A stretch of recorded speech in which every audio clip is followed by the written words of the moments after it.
Welcome to Grey Primer, a weekly show that's mostly about miniatures. My name is Nick, I'm your host, and in this episode, I'm looking at Ork Dreadnoughts with the Killa Kans. Awesome.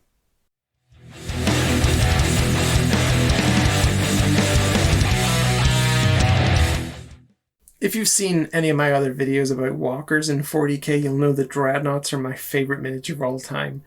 I'm not sure if this counts as being a challenger to that, or just being a reinforcing model. With these Ork Dreadnoughts, these Killa Kans, I think they're Dreadnoughts. I'm assuming they're Dreadnoughts. They've got little window slits. Maybe you don't have to die on the battlefield to get a seat in one of these. I haven't got the Ork Codex, so I'm not sure. I could probably check that out as well, or someone could check it out and put it in the comments below. Anyway, I want to get these built, and I want to have some fun. Back soon. Look at these things. Oh, look at that color scheme. Is that the guide for that actual color scheme? It looks like it is. Even better. Because they look fantastic. Magic. Let's get in here.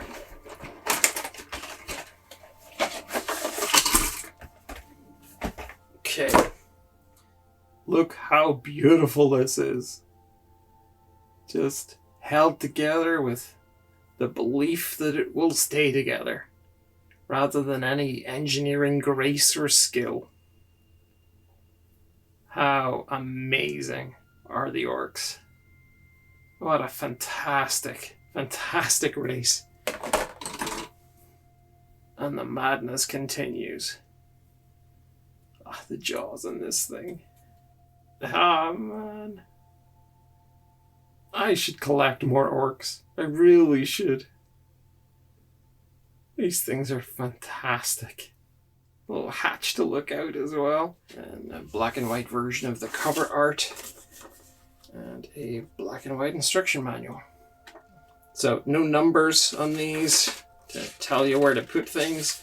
So you're just going on. You're just going by the visuals of it. Trying to match up what it looks like in these pictures to what it looks like on the sprue. That's always fun. Let's get stuck into it. And here they are. Yeah, look how dull they are on the box. Okay, so they're not entirely dull, but they're kind of static looking.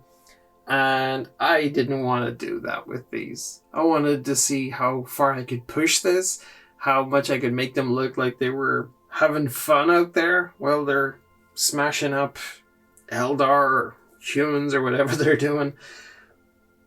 But I did leave one kind of just sort of in a stock pose.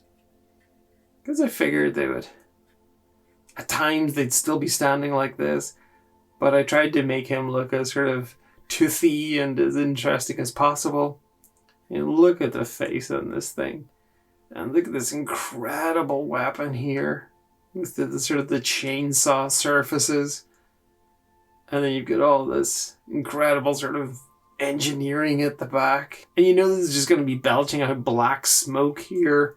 It is not going to smell good, this thing, when it's rumbling across the battlefield. Beautifully designed. A lot of fun. And yeah. But that's kind of the basic sort of looking one. The one that's closest to the way they look on the box. So after this, I had a bit of fun. So with this one, I've got this right leg right back here. The heel is up. He's clearly making his way across the battlefield. He's turned this weapon on its side. So I guess he's got somebody's head sort of in mind that he's going to just sort of aim the head in here. Oh, that's going to get gross. And then this other flamey weapon coming across to, I guess, torch whatever's left. But you can see the difference here. You can see the amount of action. He's tilted right over as well, which I really liked. He's really leaning into that attack. And that was very cool. Shoulder pads and things like that, and all these extra spikes. That's all sort of optional. You can do this whatever way you want. Getting the foot to stay like this, getting it to glue in place to make sure it was stable. That took a little bit of like poster putty underneath here just to stabilize it. And I just left it overnight to fully sort of stick in place, but it's not going anywhere now. And then the last one, which was the one I had so much fun with, he is just absolutely having a ball out there. You know, look at how much joy there is. Look how goofy this guy is. Just legging it across the battlefield, his arm thrown back here in joy. And this was a great one to put together. Again, a bit of poster putty just under the whole leg here and under the foot, just to let the glue set properly in this foot here. I normally find I don't need to pin these things. I find that plastic cement in these miniatures gives a really strong bond. I've never had any major problem with having them sort of stay together.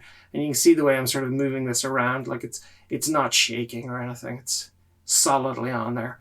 But look how cool this guy is. I love that the arm he's sort of swinging back with abandon is bristling with missiles. Like, only an orc would be running with such absolute goofy abandon across the battlefield. How can you not love that? But yeah, that's the three of them. Lots of bits and pieces to personalize these, to make them as orky as you want, as dorky as you want.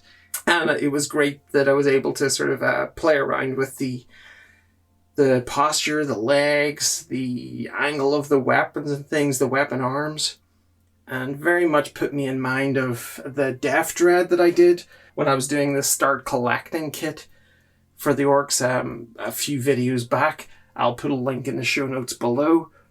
But I mean, here's the Killa Kan, and then beside him is the Death Dread. So imagine these two just pegging it across the battlefield toward you. You'd be kind of laughing and also kind of terrified. What a great couple of mechs here. You just gotta love Orks. Look, they're just so much fun. Love it. Okay, and that's the Killa Kans. Yeah, highly recommended. I will be back in the next episode, which will air on Christmas Eve. Wow, that is just a week away. That's crazy. And that will be some easy-to-build Primaris kits. For Space Marines, I'll have Reavers and I will have Aggressors. And that'll be coming up a week from now, like I say, on Christmas Eve. Until then, take care of yourself. Bye-bye.